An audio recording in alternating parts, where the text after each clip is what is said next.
Advantage Chandrapur या 2 दिवसीय कार्यक्रमाची आज चंद्रपूर इथं सुरुवात झाली। कौशल्य विकास आणि पर्यटन मंत्री मंगलप्रभात लोढा, पालकमंत्री सुधीर मुनगंटीवार यावेळी उपस्थित होते। राज्यासह देशातले विविध क्षेत्रातले उद्योजक यावेळी उपस्थित होते। पहिल्या दिवशी 19 उद्योजकांनी सुमारे 1 लाख कोटी रुपयांचे सामंजस्य करार केले। यामध्ये पोलाद, कोल गॅसिफिकेशन, खाणकाम यासह अनेक उद्योगांचा समावेश आहे। या सर्व उद्योगांच्या माध्यमातून 1 लाख नवीन रोजगार निर्मिती होण्याचा अंदाज आहे। मुनगंटीवार यांनी यावेळी एक खिडकी योजना राबवण्याची हमी दिली। चंद्रपूर जिल्हा गुंतवणुकीसाठी सर्वोत्तम असल्याचं मुनगंटीवार म्हणाले।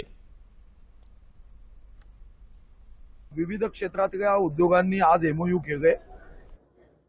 76,000 कोटी रुपयाचे एमओयू आज करण्यात आले आहे। या सर्व इच्छुक उद्योग क्षेत्रातल्या अधिकाऱ्यांना आश्वासन हे 2 महत्त्वाच्या विषयावर देण्यात आलं की आम्ही वन विंडो सिस्टीम मध्ये त्यांना पूर्ण मदत करू आणि या वन विंडो सिस्टीम मध्ये अतिशय निस्वार्थपणे या जिल्ह्याच्या विकासासाठी देश के निर्माण में चंद्रपूर मैदान में या भावनेनी आम्ही सर्वच जण मदत करण्यासाठी सर्व अधिकारी प्रशासन हे उभं राहील आणि त्यासाठी अनेक क्षेत्रांमध्ये जे विकासाचे प्रगतीचे कार्यक्रम आहे या संदर्भातली माहिती त्यांना दिली आहे।